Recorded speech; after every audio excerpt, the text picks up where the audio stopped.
Episode 139, Katie Compa. Katie Compa is a comedian. Her new album, Incurable Optimist, is out now. She co-hosts a podcast called Kid Life Crisis that goes in depth about their guest's decision on whether or not to have children, which is quite the topic given the state of the world. Please welcome to the show, Katie Compa. What's up, everybody? Got some shows coming up for my new stand-up hour, Anti-Fascist Pasta Night, May 16th, Los Angeles, California. That is this coming Saturday, Los Angeles. Can't wait to see you. This is going to be my last show, my last headlining show in Los Angeles for probably a really long time. So hope to see you. Can't wait to see you, LA. June 5th, New York City. Have not been to New York in a while, but those are the two Anti-Fascist Pasta preview shows left. We're going coast to coast, Los Angeles, May 16th, New York City, June 5th, and then August, I will be at the Edinburgh Fringe Festival. I'm part of the Free Fringe. Tickets and all information are at my website, ronplacone.com. And of course, if you aren't in any of those places, check out Left at Wall. Or if you are in some of those places, check out Left at Wall. Anyway, my movie Left at Wall is out now. It is a fun anti-capitalist comedy about family. A lot of great comedians are in it. Gareth Reynolds plays my brother in the movie. Dave Anthony's in the movie. Graham Elwood, Eddie Pepitone. Sage Francis makes a cameo. Anastasia Washington, Sally Mullin, Sarah K. Godot, Andrew Saxena. Awesome, wonderful group of people, wonderful cast. Left at Wall out now. It's on a bunch of platforms, but I recommend watching it on Tubi because on Tubi it is free. All right, enjoy today's episode.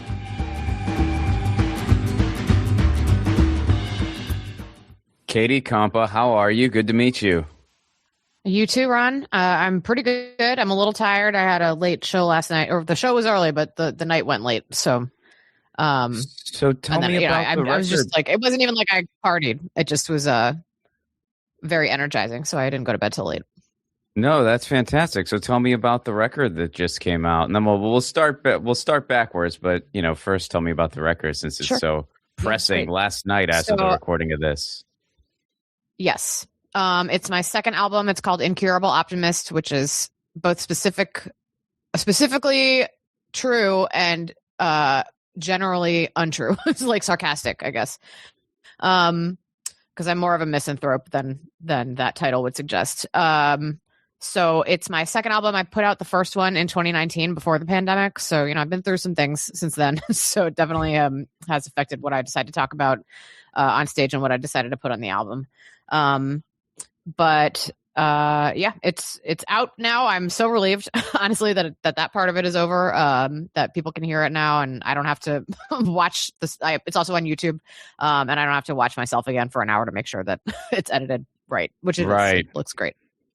Yeah, that's always a process. Yeah, it's really process. I think it's like maybe the number 2 or 3 question that people have, like, don't you hate watching yourself? I'm like, yeah, of course I do, but you got to do it. So. Yeah, I mean, editing in general is like my least favorite thing, whether it's a film or stand-up or whatever. Like the post-production process is terrible. And my favorite thing personally is just the writing in most cases. Like I just love writing. So there's a weird vibe when it's like, well, my favorite part's over right away. like everything else is not quite.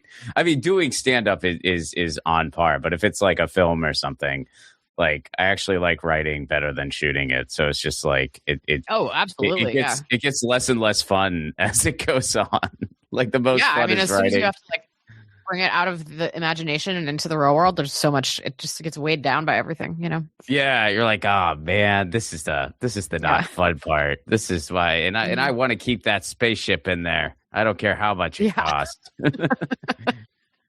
Well, so let's work our way up to last night. So you grew up outside of D.C. I did. Tacoma Park, Maryland.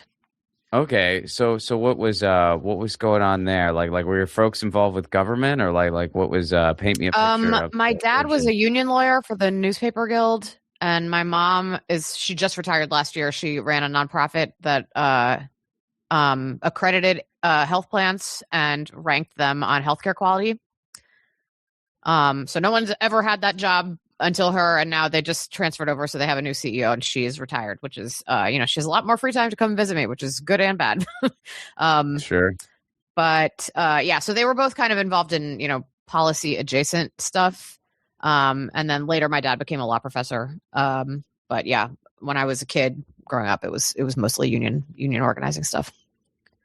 So they so they were on the good side, basically. And Tacoma, I don't know if you know about Tacoma Park, but it's like very well known in the DC area for being like a liberal enclave. Mm-hmm. I have a joke about it on my first album, the way that I characterize it, because people compare it to Berkeley a lot because it has a lot of bungalows and like colorful Victorian houses and white people who say Nicaragua. Mm-hmm.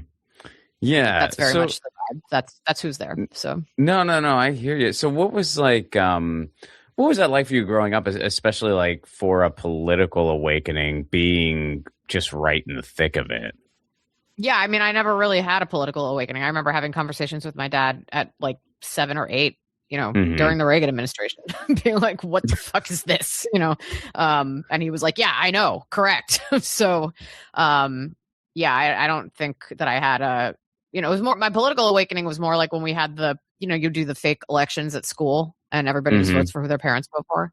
And then when you try to like get them to expound on why, they kind of like can't really answer they just, parrot the usual talking points that you hear from adults now that are just like completely illogical and wrong, So yeah, I don't know. Well, what'd you do in that class? It's continued to like my political awakening is just like having my heart broken over and over again by what we're willing to do to people in this country. Right. Oh yeah, absolutely. Well, so what was that class like for you? Like, what was it like? Were you disappointed in your classmates or surprised? Or were you it was like school wide. I think we did it throughout the whole school. And then, afterwards when they like announced the results over the PA, I assume we like had it out, individually in like our little study groups or our recess or whatever. I went to a French immersion school too. So that added another layer, where like, we didn't really talk about it in class. Just because it wasn't that relevant to whatever we were learning in French that day. But we talked about it, when we could like squirrel away to a corner where we could speak English without getting in trouble, or on the playground where we were allowed to speak English. So do you still speak French? Are you like fluent? I do, but I had to like pony up and take classes again because I was totally, when I went to high school, I had finished the curriculum that they offered in the public school system. And then I went to Catholic school and they didn't offer advanced, like they had advanced French. It was AP, but I honestly probably shouldn't have even been in that class. I think they tried to start me in French 4 and like 2 days in, the teacher was like, you gotta get her out of here. Like everybody hates her, So, oh no. And then I didn't realize I took a couple classes in college, and one of my roommates was French, so she helped me out a lot. And then it was like, I don't know. I think I went to like during the pandemic, I went to like an all levels class, and I made several mistakes that I was like, oh, this is mortifying. That I would say, like if there's a difference between like I know a place and I know a person, or like I know a fact and I know a person. So, and I made that mistake like multiple times, and I was like, okay, this cannot endure. So I signed back up for classes. So I take a class twice a week now. Yeah, and I've done stand up in French a couple times. But, no way. Not recently. Yeah. That is so cool. So I speak Italian. I'm not fluent, but that's my big goal is to one day. Yeah, totally. I mean, it was actually, I think, easier to do that than to like try to do something like go on a talk show or something, be interviewed by somebody. Cause it's like, you can look up the words in advance. You can rehearse the set. And you can like really. How much time do you do? What you need? I did, I think 8.5 minutes. The longer set, and then I did another open mic. Yeah, yeah. I was totally like, I like left my body. Like I have a video of it, so I know what happened, but I don't remember a lot about what it was like to be on stage. That's incredible. Was it in France or was there like a New York thing? It was in Montreal, which is their scene is so awesome. Like I really was like, maybe I should try to move to Montreal and try to do stand up in French because it's like it's a closer knit community. The money's better. Like they have better kind of like floor prices, floor rates for doing sets. So I got paid $100 for that set. Wow. It was like nice of them to even let me do it. So, I've tried to get on open mics in France and they have been very unfriendly, which is a very French thing. They're not into fun really? And openness there. So maybe someday, but. Yeah, well, I know they have like some English speaking stand up in France now. Like I know some people Oh that have yeah, gone to there's a Paris whole little and scene. That's easy. Like I can get on fairly easily to a few shows in Paris. There's like a whole Instagram account for it. hmm but trying to do it in French, that's Yeah. like, ooh, I don't know. Yeah. That's I mean, I think interesting. also like it's more, especially in Paris, like way more gatekeepery because they're having a stand up boom in France now, the way that we were in like the 80s and 90s. hmm And there was actually, I don't know if this even made it past the like language barrier, but there were a bunch of comics, like big time comics, who got busted stealing material from American comics. But it wasn't like unknown American comics. It was like Richard Pryor and like George Carlin. Wow. And it's wild. Like I watched, I think all the YouTube videos I found about it were in French, but it was just like mind blowing that people thought they could take a Richard Pryor joke and pass it off as their own. That is so well. I feel like there's like a big boom going on, like in Europe in general right now. Like stand-up's just really big there, and I don't know. Yeah. It's interesting. Like it's really interesting to see. Mm-hmm. So, well, what got you started in comedy in the first place? When did you decide to pick up a microphone? At several different points. So we got cable when right before my parents got divorced. They in like 87, so I was like 7-8 years old. They got cable, and it was during our stand-up boom, the US stand-up boom, and I started watching a lot of stand-up. And it was, standards and practices, like they put a lot of fairly kid-friendly stuff on TV. Like there were things that I needed to have explained to me, but like I loved Gallagher, not the watermelon, but the jokes about spelling. Elaine Boozler, who I'm Facebook friends with now, and I can't, like 9-year-old Katie would just like lose her mind. First of all, be like, what is Facebook? What are you talking about? But like being connected to her in some way is like very cool for me. And then I watched a lot of like Kathy Griffin specials in college, and I still love her. And she's really been through it in many ways. And when I was working in an office at my first office job, like I never really got into it in college. I went to Georgetown, and there were like, Mike Birbiglia was a year ahead of me. I think John Mulaney was a freshman when I was a senior. Nick Kroll was in my class. So there are a lot of big names that came out of Georgetown. And I am certainly not one of them, but there were comedy things happening on campus that I just never did because I was like, I need to graduate college. Like my parents are paying for me to go to college, and I need to make sure that I graduate. And I did, like not with any kind of distinction, but I made it. So then I went to work in New York, and I was like the funny person in the office, which is AKA the most annoying person in the office. And my boss was like, hey, so I know you want to do stand-up. So here's the deal. Tomorrow at 4 p.m., you're going to do stand-up for all of us out in the lobby by the elevators. And I was like, yeah, cool. Oh, wow. No problem. And then that was my first bomb. My first set was also my first bomb. And it was just like so awful because it was like dead silence, and people who wanted to support me and wanted to laugh, like could not. There was nothing to laugh at, so. So you were just standing in front of the elevator telling them jokes, yeah. basically. Yeah. But like not even really jokes. It was like a funny thing that I noticed about Starbucks, like kind of just really badly ripping off Janine Garofalo, basically. Was your set clean? I think so.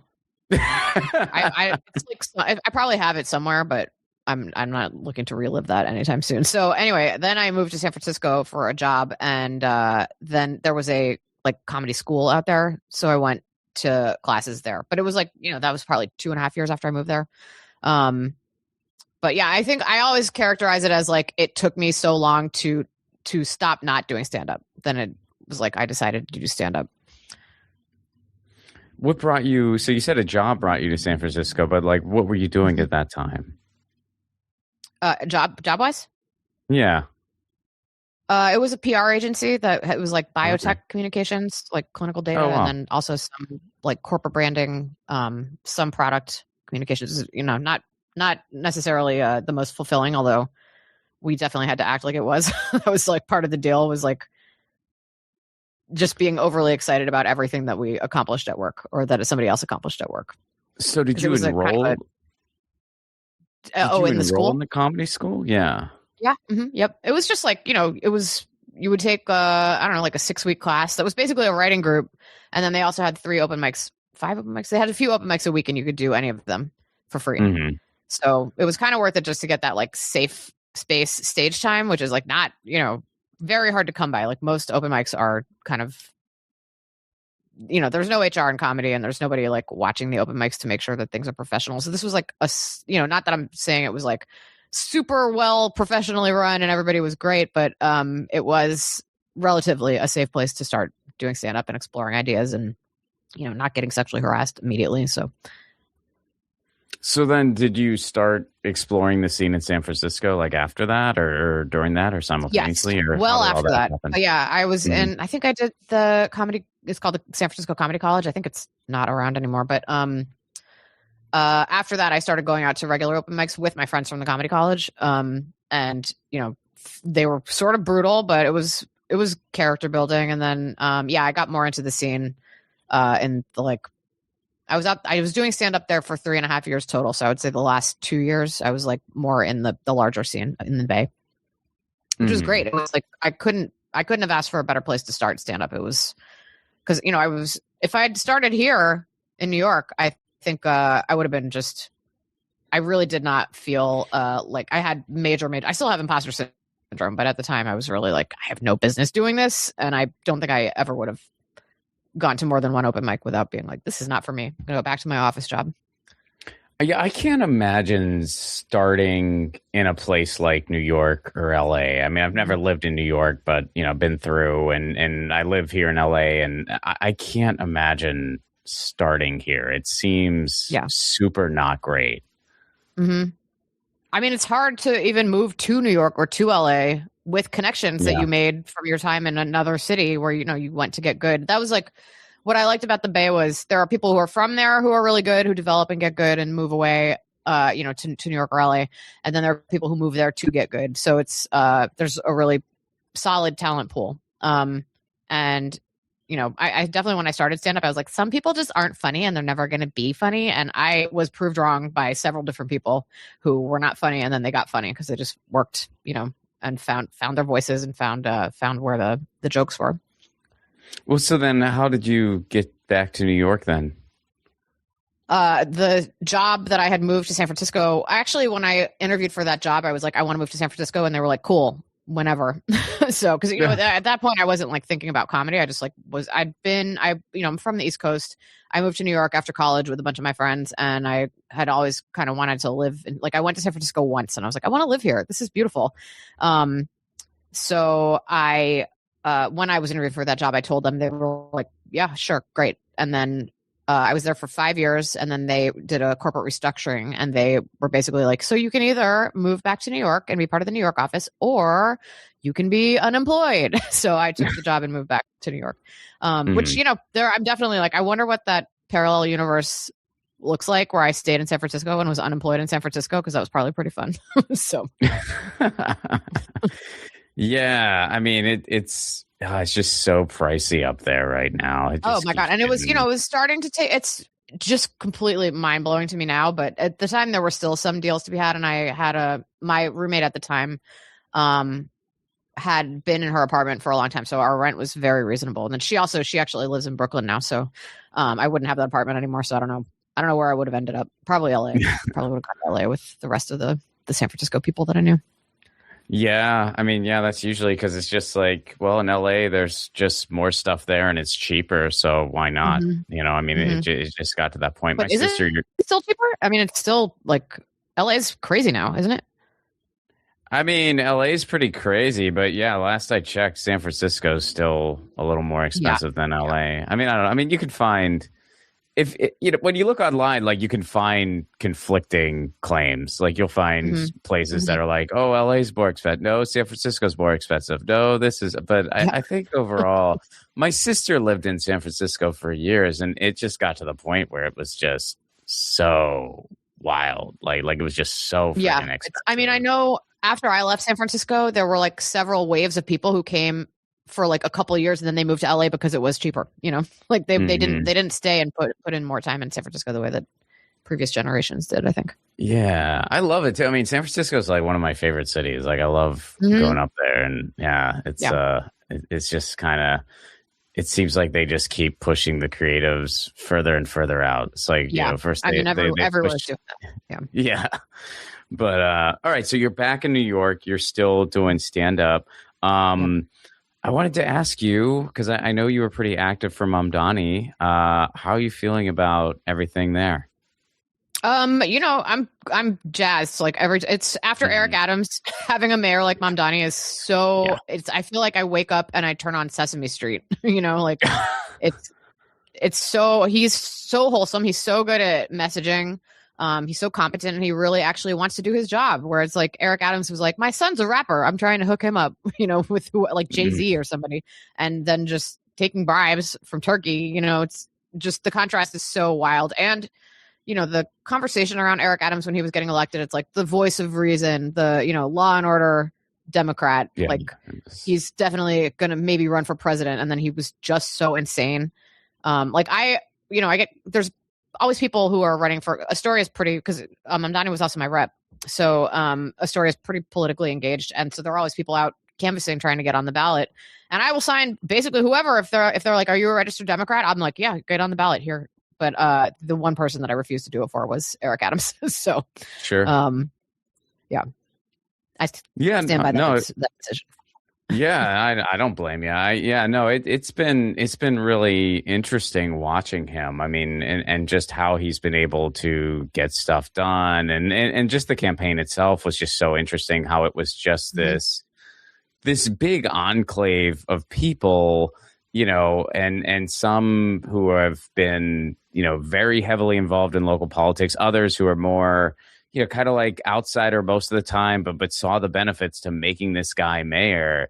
And it just beat this New York establishment in a way that and it was also the, we had ranked choice voting, which I was like railing against for years, because that's how we got Adams, and we had other good candidates that I think we didn't have it quite figured out, the system.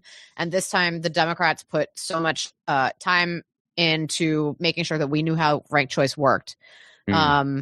So Mamdani and Brad Lander cross endorsing, because I was like completely 100% for Lander, but so I ranked him number 1 and Zoran number 2, and they said to do that. They were like, yeah, if you rank me number 1, please rank Brad number 2, or rank Zoran number 2. So and it worked, so and now Brad Lander's running for a congressional seat, so it's all working out.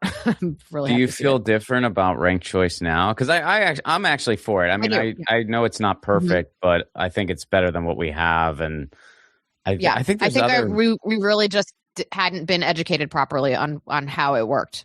Okay. Yeah. So now I'm totally. Yeah, I think there's probably, I mean, I would have to do like a deeper dive again, but I know like sometimes there's certain other methods that people support even more, and I've read into them, and I'm like, well, I think that might actually work even better. But I think ranked choice voting is just the one that has all the momentum, and it's so much better than what we have that I'm like, yeah, I'm for it. Like let's do this, because this is definitely better than what we have. I mean, we do jungle primaries here in California, which I do like. I like the jungle primaries. It's better than not. But we don't really do ranked choice voting. So it's like, I don't know. It's always like a give and take. Yeah. I mean, I think in New York City in general, the population is kind of more educated, and in terms of like the politicians, making sure that it might be just this latest round of elections, but I feel like New York has quite a handle on what their reps are doing most of the time, and want to like keep them accountable, because we see that, we see each other, we like have to walk around. That's like one of my favorite things about the city is like you have to face your fellow New York residents. You can't just like be in a gated community. Like you got to take the subway sometimes, even if you're in a car, you're going to see people on the street. So it's not just like you can like ride around in your bubble. Yeah. I mean, that's one thing that definitely makes New York different from LA. Like LA is just so spread out and so car centric that you can, everybody is like very, very attached to their neighborhoods, which I know people in New York love their neighborhoods too. But I mean, like it's just like you kind of look for reasons not to leave, because it's such a pain, to go around. Like we don't have we do have a subway, but not the way y'all do. And no, I'm taking it. I like the LA subway. It is, when you're going somewhere that it goes, it's great. it's better than people give it credit for, but it's really, I mean, there's only a small handful of spots that you could really live car free. I mean, it's possible in LA, but it's not easy, Yeah, totally. and depending on where you live, it's pretty much impossible. Even visiting car free is a challenge. I gotta tell you. I can only imagine, because it's like you want to see stuff, and it's just like, okay, well, I'm staying in downtown. I'd like to go to the West End. Well, that's my entire day. like that's gonna have to be my day today. You're just not used to, like, I told somebody that I was going from Santa Monica to Burbank at 4:45, and they like turned white and almost passed out, and it's just, I understand traffic is a thing, but it was so like, it was just such a contrast to me being like, I'm going to go somewhere at 4:45 in New York. It's like, the subway will be packed. Maybe there will be delays, but most of the time you're going to get there. You're going to get there. Yeah. It's, oh man. When I have conversations like this, I'm a little envious. I'm like, yeah, why do we, so, I mean, you have to. It's not up to you, and it's like, it's worth it to be in LA. Sure. Like, LA's amazing. So. Oh, there's things about LA I love. Don't get me wrong. Yeah, no, I love. I mean, I love the weather and I love the scenery and stuff like that. But I do wish we had like more extensive transportation here. Like, it's just one thing, and people make it out like, oh, it's because of the terrains and this and that. It's like, no, I've been to Tokyo. It's a choice. It's a choice. Yeah, we absolutely, could have it better. We just don't. Fourth largest GDP in the world. We could be doing better. We just don't. There's so much we could be doing better. We could be taking care of so many things, and we just are not. So that we can have billionaires. I don't really understand. I want to. We're not well. Ask you, no, we are not. We are not well. But so it is encouraging when, seeing y'all making a difference at the city level, because, maybe it's just got to be one city at a time. And I mean, if you're going to pick a city, this is like one of the top ones to pick, to be like, this can work. So, I mean, everywhere else is wondering, how do we find our Mamdani? I mean, I know here in LA, we're kind of wondering like, gee, could Nithya Raman be our Mamdani? And maybe she will be. I don't know. It's still pretty early. But, I feel like every city in the country is kind of wondering, how can we get a mayor who cares? Yeah. Because it's amazing that when you actually I don't know. care. I mean, politicians who care are hard to come by, and it's like, you never know what the underbelly is. Like, they could be doing good work legislatively, but also like abusing their staff, or, who knows. And now that Mamdani is where he is and won his election, I think there are going to be a lot of people coming in trying to emulate that, but that doesn't mean that they're necessarily like him, sure, at the end of the day. Sure. Yeah. So I want to talk about your podcast, Kid Life Crisis. What an interesting topic. I've not gotten to listen passion project. Yeah, well, yeah, as most podcasts are. But I've not gotten to listen to it, but I really love the concept. So fill it in for me. Like, basically, you and your co-host talk to people about whether or not they chose to have children. And do you try to do like a balance? Like, is it like 1 week a childless person, the next week a child having person, or like, how do you do it? Like, explain it. We do try to balance it. So I don't have kids, and my co-host Raquel does have kids, which means we have new episodes, but we are just like, she's teaching full time and she has 2 kids. So trying to find time to schedule, especially if one of the guests also has kids, is like borderline impossible. So, and I've been busy with the album and stuff. So we're hoping to record and release a few new episodes over the summer. And so we did it initially 2015 to like right before the pandemic, I think. Maybe not, maybe shorter than that. Actually, I have my memory is a sieve, but we did like bi-weekly releases for the most part, with just people that we know, mostly comedians, but some other, civilian people who, and we didn't do whether they decided or not. We just kind of like took them wherever they were, because we wanted a diversity of ages in different situations. So sometimes they hadn't decided yet. Sometimes they did have kids already. Sometimes they were having their eggs frozen, so we really did try to, if I found out somebody was having their eggs frozen, I was like, can you do my podcast and talk about having your eggs frozen? Yeah. And one thing about the podcast is like, there aren't a lot of venues to talk about this in a way that isn't like very judgmental. So we found that when people started talking to us, and we edit and we would like send people final, it can get really personal, but it was like, once you open the floodgates and there's like a safe space to talk about this stuff, like they really want to. So it was great, but I was, we started on my 35th birthday, which is like very well known as like the cutoff when you can't get pregnant anymore. And I still hadn't decided really 100% whether I wanted kids or not.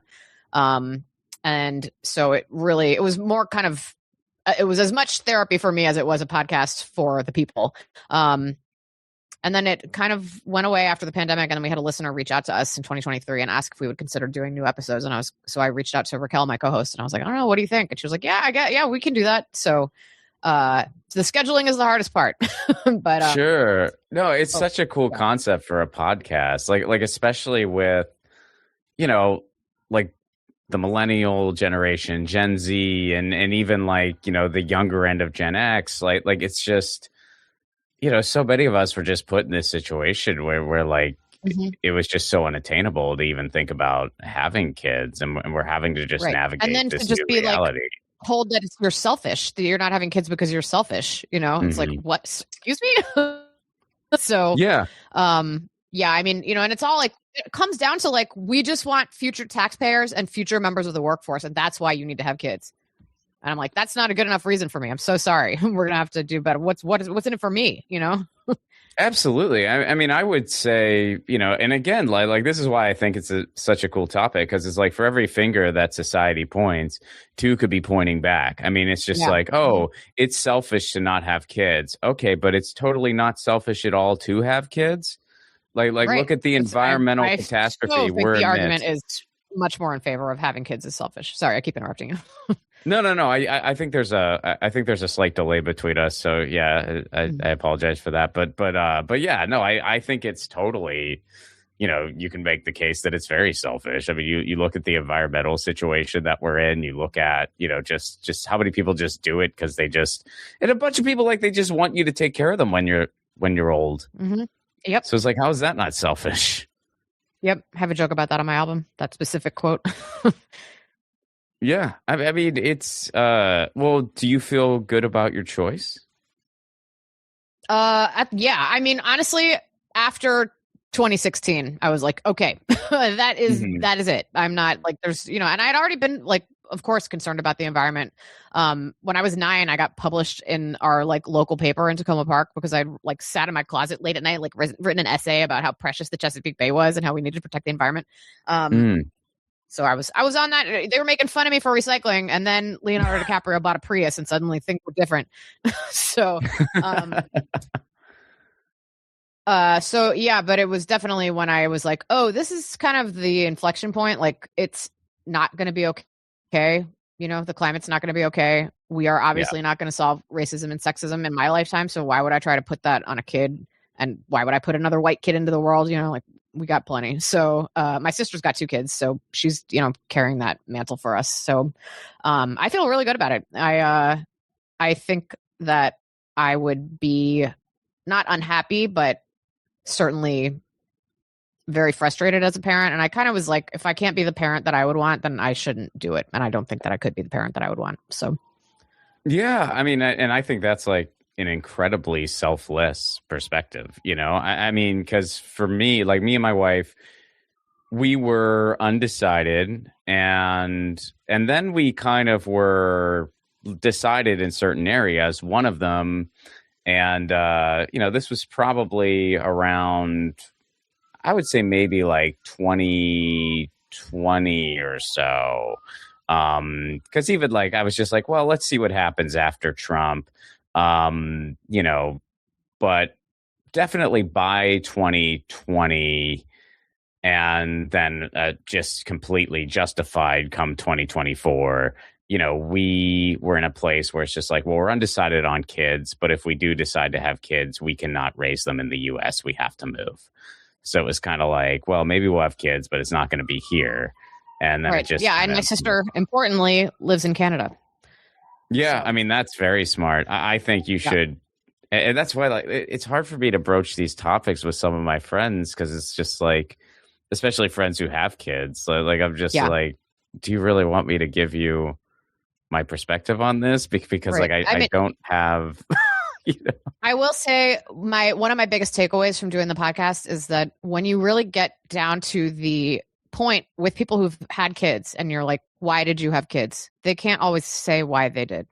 And it is like a deep-seated instinct in us to do that. Yeah. So I don't, if I'd been with somebody, if I'd had a partner and it was like time to get pregnant, I can't say that I wouldn't have done it, that I wouldn't have been like, yeah, it's time to get pregnant. Like obviously I'm going to be, but I had the time and space and situation where I could really take the decision seriously and think about whether it was something that I wanted to make happen versus something that I let happen, But definitely people with kids, they feel judged when you talk about it at all. Sure. And I had to go through some things with my mom, and it was really, I think, the environment that let her kind of accept my decision. Whereas if I'd been like, I just want to like live my life and not be irresponsible, that would have been harder for her to stomach. But the environment really was a big part of it. So, and I don't know, again, it's like just all the things that you have to go through to even have a baby, and then you have a baby, and then you have a kid, and then you have a teenager. And I'm not interested in having a teenager ever. So, but I don't know, there are also like days when I'm like, well, I could foster maybe. And when I'm a little bit more mature and like could handle having a teenager in my house, like maybe. And, there are kids out there who need parents and I'm not, I haven't totally ruled out that I would maybe do something like that someday, but I also could not afford it. So, Yeah. Yeah. No, same. I mean, as long as one of my friends says.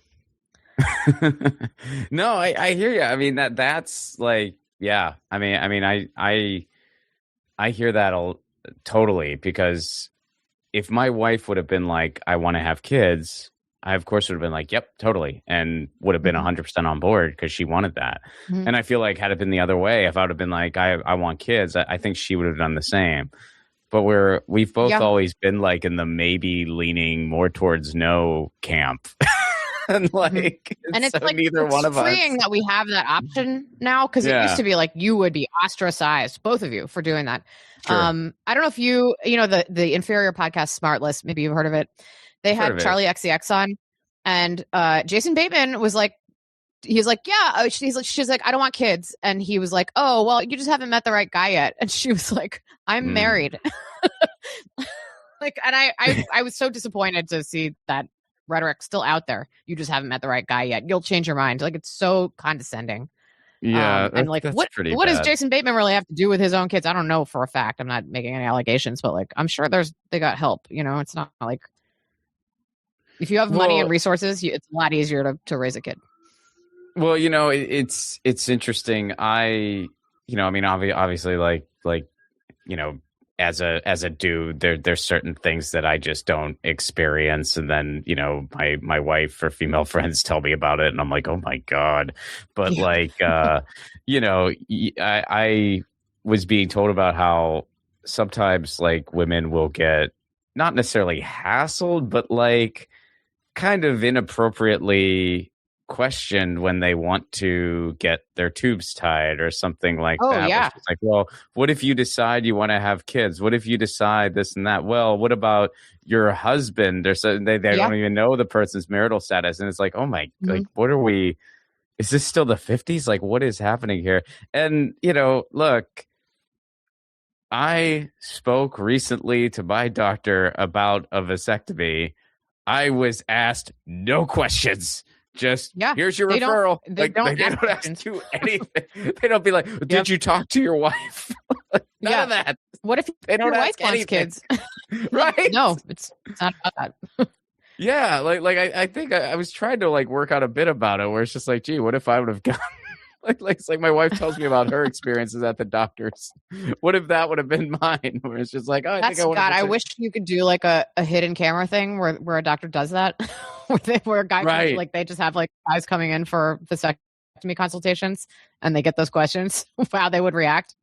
I think it would make a funny sketch. Like I think it would make a funny sketch. Like just, but yeah, it's just like I was asked nothing, but yeah, no, I just think that's such a cool concept for a pod. Well, what were some of were there any, you don't have to give away like specific things because people should definitely check out this podcast, but like, were there any like specific things that surprised you, like in one perspective in or the other, like people where it's like, oh, wow, what an interesting reason to have kids, or, oh, wow, what an interesting reason not to. I have like 45 answers to that. Yeah. There's like people have kids to heal from their own childhoods. They have them because they feel like they can give them a good life. and often better than the one that they had. So I guess that kind of ties into the first answer. People deciding not to have kids, that also happens. Sometimes they just couldn't. Sometimes we talked to one astrophysicist who didn't have kids, and she was like the cool, like I felt so much better after talking to her. That's probably like the pivotal episode that I would recommend listening to. And then, some of them were like my close personal friends, and we just had never talked about it. So, and then the other interesting thing is it really is just a snapshot in time. So you can listen to the episode and think that you know where these people are now, but things change. So, the plans that they laid out in an earlier episode are maybe not what happened later, which is another interesting part about it, because we're really only doing episodes with people that we talked to before to see where they're at now, which is fascinating. So I'm hoping to get at least 2 more recorded by the end of June. That's awesome. Well, so let's get back up to present. So tell me more about the album, the release party last night. And of course, as we wrap up here, tell everybody where they can find it and how they can listen to it right now. Yeah, great. So the new album is called Incurable Optimist. I had a really fun release show and party last night. My mom came. She probably is, I think it's the 3rd time she's ever seen me do stand-up. She brought some friends. My other friend, Katie, who's another performer, brought her mom. So there were 2 Katies with moms there, which made it less weird for both of us, I think. It was packed. We typically, for my monthly show, it's called Golden Spiral. We have a small room in the East Village, and it's like, that's really what we want, is a small room. We don't want to be like stressing about ticket sales. So it's, if we get like 20 people in there, it feels packed. And we had 31 last night. So there were people like, you couldn't get into the room. And then I had a party after that. So there were like, I don't know, felt like 100, but I think it was probably like 50 people that came after that. So, so yeah, that felt like a success. I don't really know what's going to happen with the album. You're supposed to get pre-save links ahead of time, and I only got one for Spotify. So nobody could save it on Apple, or, it made it hard to do the promo. So I don't know, in terms of like charts, I don't really pay attention to that anyway, but I don't know where it's going to end up. And then, okay, I already lost track of the question that you asked. It's really just like, okay, tell us about the album. And where can people go to get it? Yeah, you can find it. So I have a page that the music distributor set up that has all the links, and that is katiecompa.herenow.com. But you can also just go to any of my socials and just look at my link tree, and I have links to everything. And the video special is also on YouTube. It is currently public, but I might set it back to private because I don't like being, party to an algorithmic control of the universe. So I might just have it like on my website at an unlisted link. But if you want to see it, hit me up, and it'll always be in my social bios. So you'll always be able to get to it from there. So, and I'm at Katie Compa on any platform you can possibly imagine. Katie, thanks so much for doing this. Thank you, Ron. This was a great conversation. All right, that was Katie Compa. Check out all of her stuff. Check out the album. It's out now. You can watch it. You can stream it. Check it out. Very, very funny. Music for the 1000 Podcast is provided by Andrew Saxon. Be sure to check out his podcast, the Baywatching Podcast, wherever you get your podcasts. Please do leave a review. Make sure you're subscribed. Tell your friends wherever you're getting this podcast, whether it's on any of the platforms, Substack, et cetera, et cetera. And if you want to support the show on the sustainability end, you can do so over patreon.com/Ron Placone. For Give What You Can level, you get all kinds of cool content, full stand-up clips not available anywhere else. We do a Zoom hangout once a month. That's a really cool hang of like-minded people, and that's all for a Give What You Can level, patreon.com/Ron Placone. All right, we are one away from another decade. We are 139. So we are, I'm trying to think, 139 is a peculiar number. I don't really, there's not many objects that are $1.39. That's a kind of peculiar price, so we're just in like a weird space. 140 tomorrow, next week, not tomorrow. What am I talking about? Next week. That'll be the original character limit on Twitter. There we go. That's it. And back then it was not a hell site for porn bots and Nazis. All right. Catch you next week. Peace.